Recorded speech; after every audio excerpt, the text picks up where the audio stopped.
Hey guys, it's Matt. This is the first video where I'm allowing a persona inside me to fully come out and express itself. I've named it the SuperSynic, like Britney Spears probably names her personalities. This is going to come out in full force. You know what I was thinking the other day? We're allowed to complain about the world from time to time. We're allowed to just get it out in the open. That doesn't mean our whole world has to be about complaining and Joe Biden and Trump. We don't have to be like that all the time, but it's good to say once a month to let it out. And that is the purpose. When you see a title, SuperSynic, and I'm using two S's and not using the C, when you see in a title of a video, SuperSynic, it's not going to be just a complete bitch session about the world. It'll be done in a certain way, but you know what?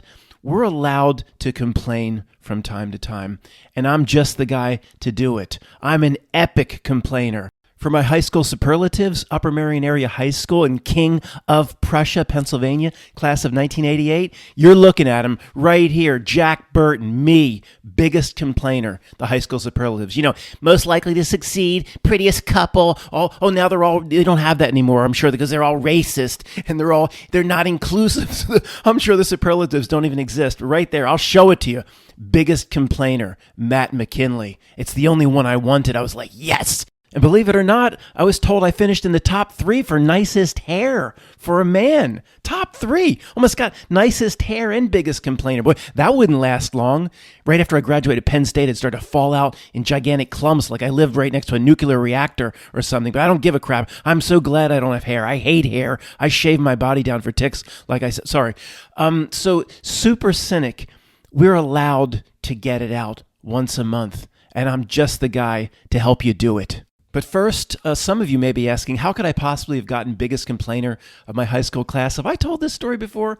I think I did once. So keep it 1 minute or less. My father was also a teacher. I was a student. He was a teacher at Upper Marion, taught there for like 40 years. I was also a good student. I could get away with a lot. I think I did tell you this. So every single time, well, not every time, but a lot, people are like, here he goes again. They'd say there would be an announcement. There is a physics test coming up on Thursday.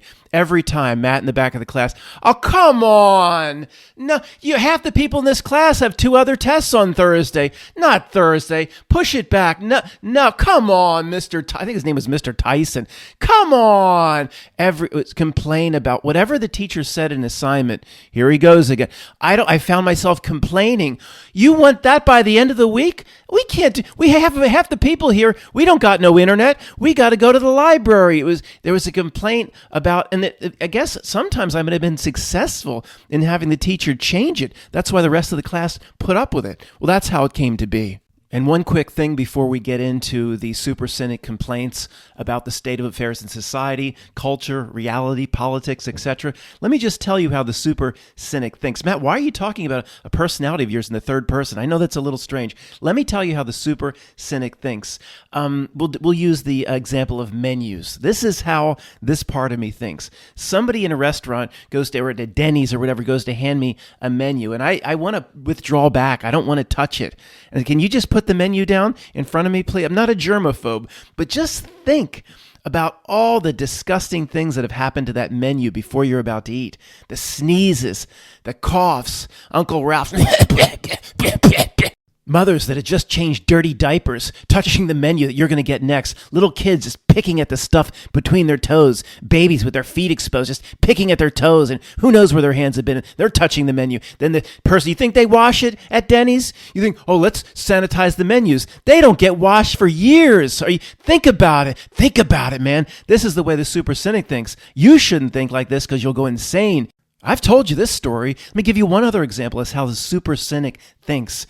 When you have to go to the bathroom, say at the mall or whatever, what happens? You go in and you touch your belt and you go, and then what happens afterwards? You have to go wash your hands, but when nobody else is in there, a lot of people just walk out. You're more apt to wash your hands. Not me, I'll always wash my hands. People are more apt to do it if other people are there. If not, say, F it, walk out and touch the clothes. F it and touch the products around the mall. But, let's just say everybody washes their hands after. The SuperSynic says, wash your hands first. That makes a lot more sense than washing your hands after. Washing them first. My pay is perfectly clean. I've been at the mall touching all this disgust. I've been at Denny's touching the menu. I want to wash my hands first before I unzip and do, and I want to wash and protect myself. Why do I care about protecting all the items and products in the mall from what was on my pay? It's backwards. Wash your hands first. This is how, if you want to be a SuperSynic merit badge holder, this is how you have to think. Let's start by briefly looking at the word itself, cynic, C-Y-N-I-C. The definition is a cynic, a person who believes that people are only interested in themselves and are not sincere. Yeah, so what's the problem? That's highly accurate. Why is a cynic, or calling someone a cynic, a negative? Or why does the word carry a negative connotation, right? Do you want to be called a cynic? Oh, he's a cynic. Oh, don't call me that. Don't call me that. Somebody, Matt, you're a cynic. Oh, thank you. Thank you very much. Thank you for noticing. Because I believe people are only interested in themselves and are not sincere. What do you think about people? Don't you want to be a cynic? This word shouldn't carry a negative connotation. So remember, there's two elements to being a cynic, like identical. Number one, a person who believes that most people are only interested in themselves. It's like 99% of everybody out there is only basically interested in themselves. They want to wait till they can talk. I want to talk. I want to tell you about my kids. I want to tell you about my kids' baseball practice. Number two, identical. Number two element. Most people in society are not sincere. Well, again, what's the problem? Based on this definition, every single person in the world should be classifying themselves as a cynic. They're the mothers, as the little kids are sent off to school. Little Joey, don't forget to be cynical today. Don't let those politicians in. Don't believe those news anchors. And don't believe the motivations of your teachers. See, here we go again. Inverted world, everything is backwards. Cynical carries a negative connotation, when it's basically the best advice of all time you can give a child. But of course, in a society that's structured to protect a lie, an entire culture and society in Western world structured to protect lies and deceit and fraud, it's going to make cynic and a cynical person out to be something that society doesn't want, something you don't want to use in a job interview. So Matt, your resume from Penn State is very impressive, but tell me a little bit about yourself. Well, I'm a cynical son of a bitch. You're cynical? Yeah, what's wrong with that? Don't you know the definition? You want somebody in this firm to be cynical. Next candidate, please. So by these definitions, people like you and me are cynical of reality itself, or at least the asshole dark or the plumber's ass crack that sits over the natural game board.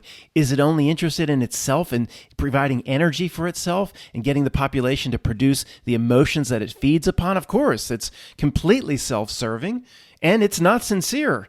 Everything it does is part of a lie and a trick. So cynical is absolutely the best quality for a truth researcher. So in this regard, the noun of being a cynic, or the adjective of one acting cynical, is very similar to the famous words uttered by Ben Affleck in, one of my favorite scenes of all time, when he took the interview for Will Hunting and pretended he was Will. Remember, he had that suit on he hadn't worn for several years, so it was like floods. He had the docksiders on, and he said, "Retainer." And one of the three people interviewing him said, "You want us to give you cash now?" And he said, "You suspect." That's the point I want to emphasize. When Ben Affleck said, "You suspect," that's the same as cynical. But see, one points outward, one points inward. It's the same thing, but the arrows go in different directions. If one is a cynic, they're acknowledging a certain moat around their own belief set, not letting certain things in, being suspect, but not pointing outward. Like when I say, "Scott Pelley, you skeleton man," you suspect. Norah O'Donnell and your vampiric ways on the CBS Evening News, you're suspect. Because I'm cynical, you're suspect. And either way, I don't believe your lies.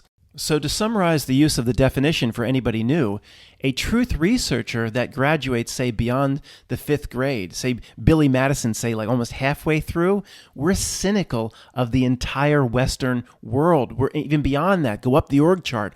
We're cynical of a dark part of reality itself.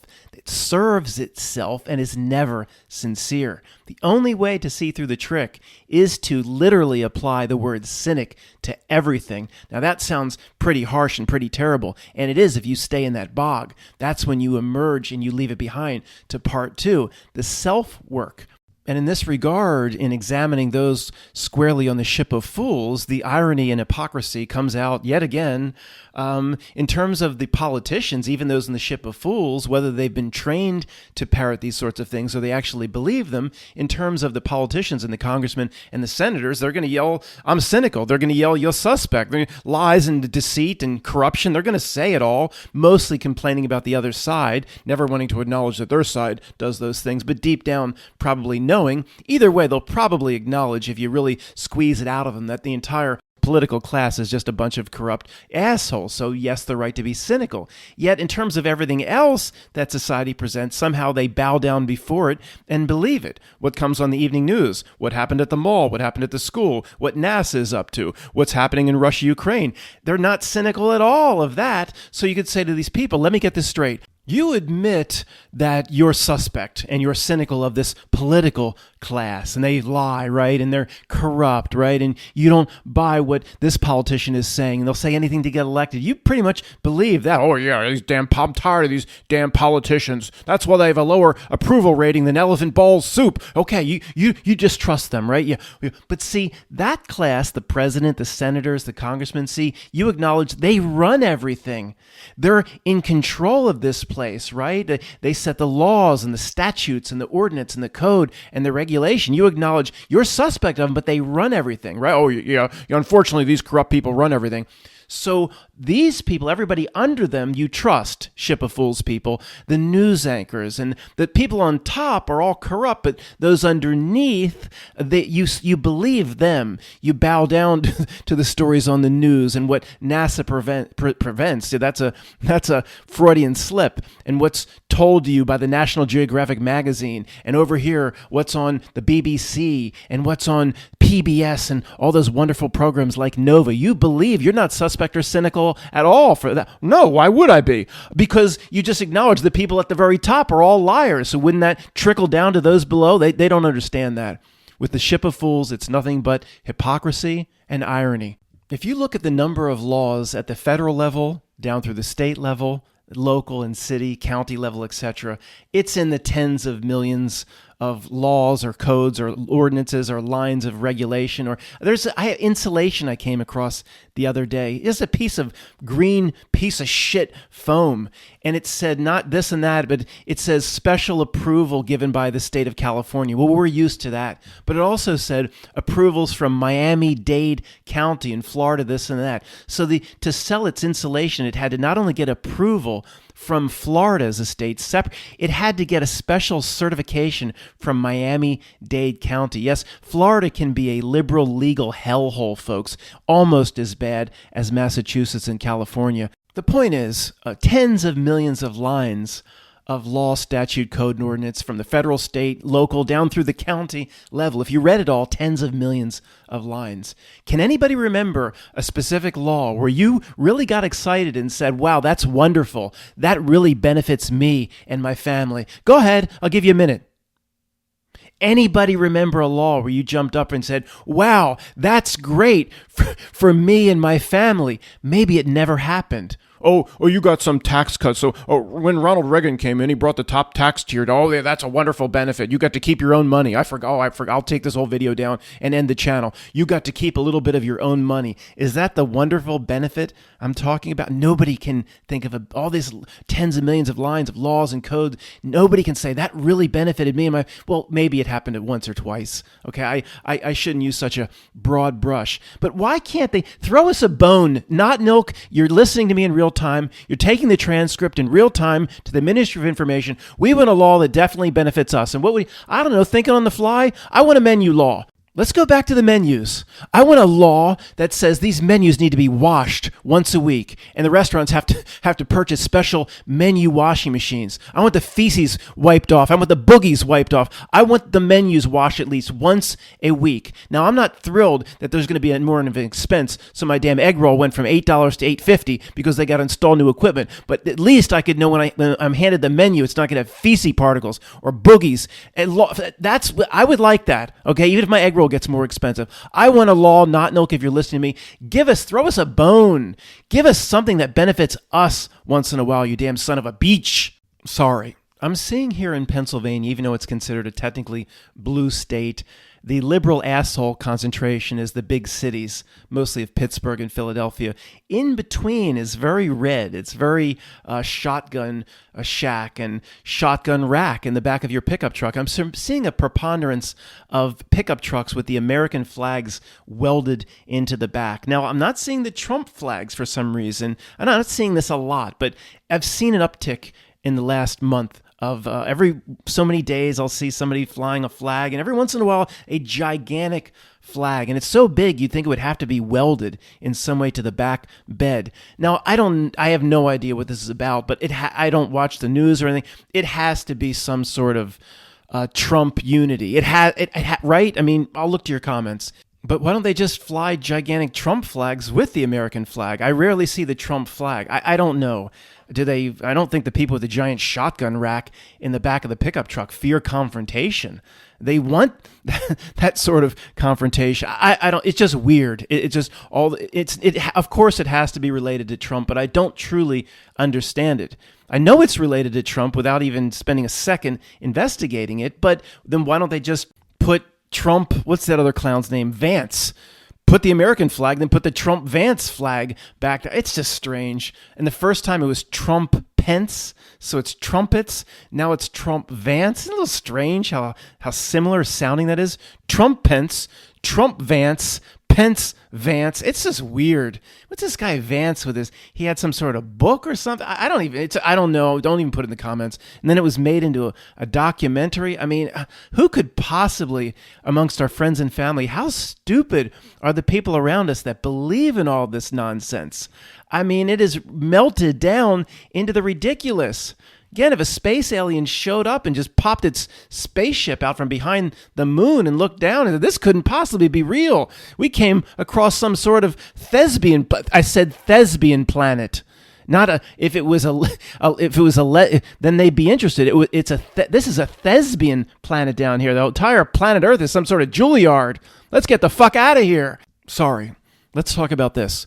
Tony, if you happen to be listening to this presentation, my friend Tony, or the certain family members that now sometimes listen to these presentations, there's a big breaking news story you may have heard of. I'm not making this up. Go check it out. But could you explain to me, family members listening, how NASA unclogged some sort of fuel tube in Voyager? And Voyager's supposed to be 15 billion miles away. There's some sort of clogged fuel injector or a clogged carburetor or something. So they couldn't get the engines fired up, but then they unclogged it so then the engines could fire. Could you explain to me, family members listening, how NASA could have unclogged a fuel line, done something physical to Voyager 15 billion miles away? I'm up at night. I just cannot understand this. I've had clogs here, all right? I had to go get the 50-foot snake. I had the 25-foot snake. It wasn't good. I'm not joking. I have the 25-foot snake. There's these lines here that get clogged. I've had overflows like you wouldn't believe. The 50-foot snake that I have is a godsend. You got to shove it down. Shove it. Keep shoving it, spinning it, shoving and spinning it. Carpal tunnel comes back. But eventually I do it myself. You bring Roto-Rooter in, those thieving sons of bitches, they'll take their little machine, put it at, that's $400, please. $400? All you did was put your little machine in, then turn it on, and that was it. You unclog a little hairball, $400. They want like $400 for Roto-Rooter. Or I could pour these harsh chemicals. It'll just destroy all the good bacteria in my septic, so I can't put no liquid plumber down. So I got the 50-foot snake. Okay, I'm just saying it's hard. My clogs are right here. I can get it done, but it's an hour or two of work sometimes. It's hard work. What if my clog going into the septic was 15 billion miles away? How would I do that? There are things installed, Matt, on the Voyager that can be used. Robotic arms. Robotic arms that have been sitting in ice cubes for 45 years. Family, if you're listening, don't send me another. I was going to say, don't send me another email until I haven't gotten an email from them in decades, I think. Don't send me another email till you explain how NASA unclogged a fuel line in some toaster 15 billion miles away. That's ridiculous. I'm going to take a few minutes to talk about the two worst pickup lines, male to female pickup lines in the history of the world. I didn't know they were the two worst. I actually started using them for myself after I saw them being used in the movies. I couldn't understand that not only that I couldn't get a date, but those that I said this to or directly approached with this sort of pickup line, half of them called the police, half ran away, and those that were in their car peeled out, even if it was a red light. I didn't know, but these are the two worst. I do understand this now, but I wasted 15 years. They're both from the Silence of the Lambs series of movies, but one from Dr. Lecter and the second from, what was his name, Dollarhide? But the first is when Dr. Lecter says to Clarice, "You're very frank, Clarice. I think it would be quite something to know you in private life." And I know it was coming from Dr. Lecter, but I didn't think anybody would recognize where the reference came from. Apparently they do. Because when I've used that, it hasn't gone too well. You're very frank and direct. What did you say your name was, Mary? I think it would be quite something to know you in private life. And then I wait for the reply. And I've gotten a few drinks poured on me, but they typically turn around and walk away in the other direction. I can't understand it. The other one is from Dollarhide. I think you do it in your car just like he did. Go down to South Street, see a hot chick, roll up next to her, put the window down, ride with me for my pleasure. It never fucking works. I can't understand it. Sorry. I would like to use this segment to speak to the Not Nilk directly, but not just Matt, the SuperSynic persona of Matt, this Britney Spears incarnation that was able to rise up and push the other elements of the Matt personality down. And there's a famous person in the Mandela Effect community that came to me a few years ago and said literally, and believe this, said, "Matt, I think you're possessed by a demon."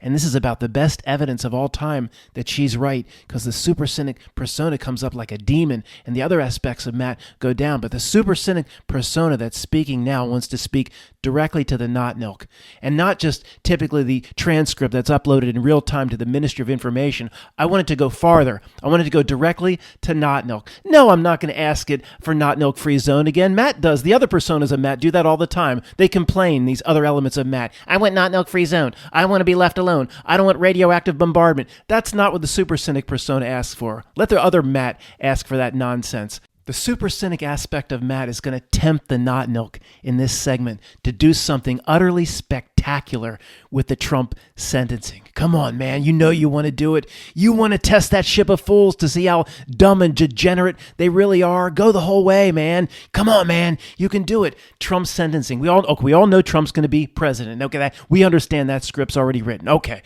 Then the sentencing. Is it really a big deal if Trump loses the election? Not Nilk, how dumb do you think we are? You think you're gonna let that go? The 45th president, that's a 9, and then the other one would equal another number. We think you're going to let that go? We know Trump's going in. Just admit it. Just announce it now. Announce it on CNN. Just tell people flat out what everybody already knows deep down. The election doesn't mean anything. Okay, we know Trump's going in. So then the sentencing for the 34 felony counts for Trump is the end of November, say a few weeks after the election, but about a month and a half before the inauguration. That zone of limbo. That's what I'm saying, Not Nilk. Come on. You can't resist. Go the whole way, Not Nilk. Real jail time. Push the jail time for Trump through the inauguration into the first term, at least a few weeks or months. Come on, man. Not Nilk. Come on, man. You know, it's like a drug dealer pushing drugs out on the playground. You know you want it. It'll make you feel good. Come on, Not Nilk. Imagine the loosh parties you could have. Imagine the energy that'll flow over you. Come on, man. Go the whole way. Put Trump in jail through the inauguration. Have him do his first month or two of his presidency, like we've been joking about and speculating, from the jail cell. Come on, man. Do it. Do it.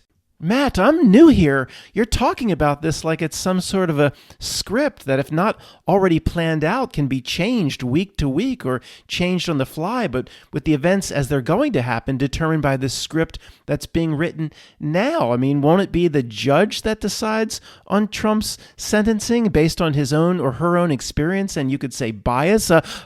Really? Is there... Nobody here could possibly think that. I know the people around us do, but come on, you wouldn't. Obviously, it's all a script, if there's anybody new that just stumbled upon this.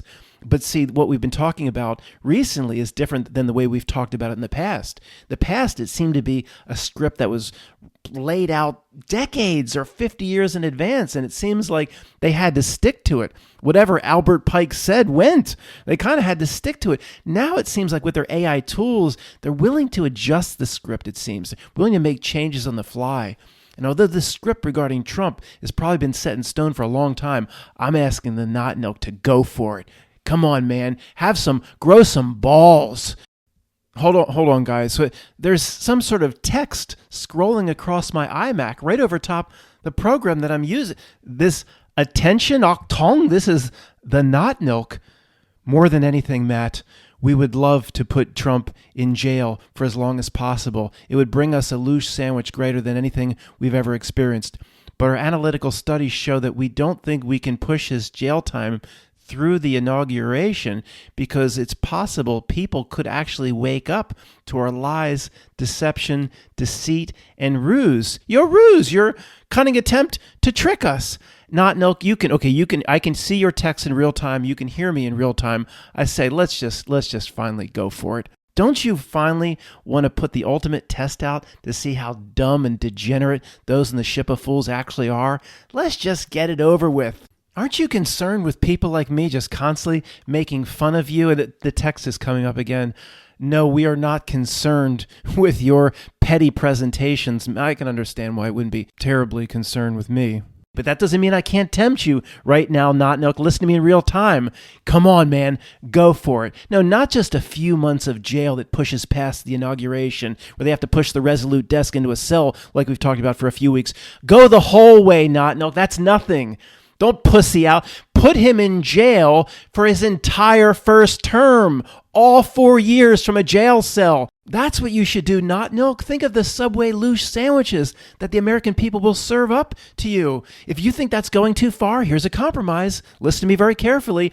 How about a 4-year sentence with the possibility of parole after 2 years? So he can actually enter the West Wing of the White House on good behavior after 2 years, but a guarantee that his first 2 years will be as president from behind bars. Come on, that's a nice compromise. That serves everybody. Most people won't wake up to your antics, yet you'll get a lot of louche sandwiches from behind bars. He'll constantly be positioning to pardon himself. There'll be all sorts of legal maneuvering. There'll be cooked up prison riots where you'll actually bring in black ops to try to get him broken out of jail, the way Lex Luthor tried to break out of jail in one of the opening scenes from Superman. Here's a very interesting scenario, not milk, you may want to consider. You could Julian Assange Trump. Some sort of prison riot where the black ops come in and they break him out of jail.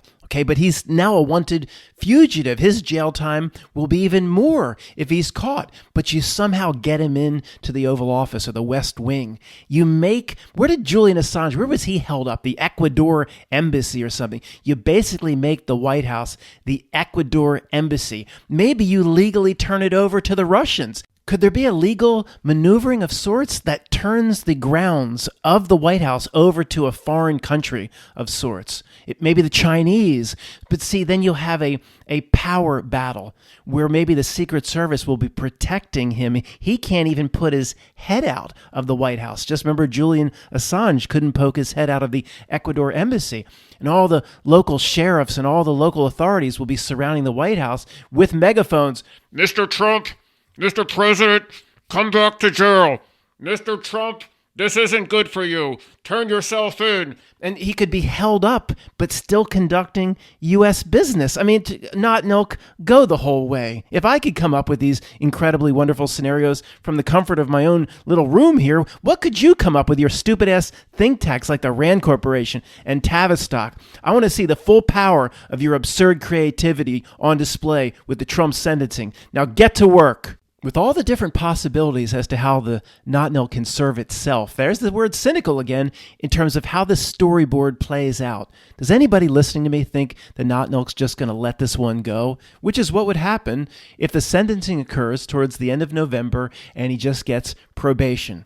Whether he's scheduled to be president or not, everybody will forget about everything that led up to that if he just gets probation. Not Nilk. If you're listening to me in real time and the words coming out of my mouth, everything you did before that, the trial, everything is all for nothing if he doesn't get some jail times. Anybody really think probation? Oh, Not Nilk. Everybody will have forgotten by the end of the day. You can't let that happen, Not Nilk. Oh, a week or two in jail? Oh, it'll be really, really exciting, Not Nilk, for the few weeks where he's in jail. It'll be bigger than that damn plane that disappeared, the MH whatever, that phantom plane that, in my opinion, never even took off. It'll be bigger than that for the 2 weeks. But come on, you're going to let that go?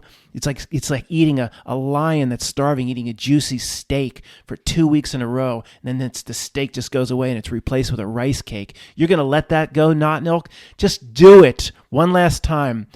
4-year sentence, 2 years probation. That means he has to do 2 years as president in jail. Get it done. So the SuperSynic will leave you with this to ponder on the way out. And this has been happening more and more. Come down off a highway, the off-ramp, there's somebody standing at the bottom at the light trying to collect money, or somebody standing at a red light or wherever trying to collect money. Now, I want to help somebody that's truly in need as much as anybody, but what's the problem? We all know 60% are shysters, 70%. Matt, if they're collecting money at the end of an on-ramp, it's like 100%. A lot are shysters. And most people kind of know this, but most people in their cars are so uncomfortable with the situation that they pretend to look the other way. They just have to look the other way. Some will actually put the money out the window just so the person moves along. Here, take this dollar, move along. I'm so uncomfortable. I don't want to. Most people, they don't. You have to, when that happens, you have these tendencies. We all have these tendencies. You have to do the opposite. We all want to help people really in need, so interrogate them. Do the opposite. My window goes down.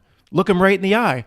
I'd like to help you, but you do understand that most people that do this, or likely most people that do this, don't need the money. Some sort of a shyster. I'd like to help you, but how do I know you're really in need? Now, the person that's truly in need, someone like us will know within 20 seconds by their reaction. The shyster will hate that. Oh, they'll move along immediately. They'll get upset. Then you'll know. As somebody that's truly in need might be a little intrigued by this sort of interrogation. They might want to tell you a little bit about themselves. They won't be like, move along now. It's like, and ask them also, say, how much time do we have to talk? How long's this light? And that'll really throw them. Like, what do you mean, how long's this? Well, you've been standing out here for hours. How long's the damn light? 45 seconds? Then we have 45 seconds to talk.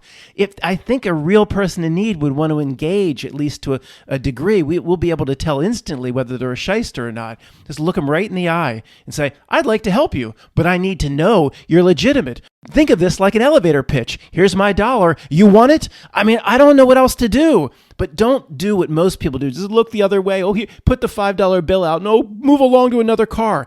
Do the opposite. Engage them directly. If they are shysters, it drives them nuts. Thanks for listening.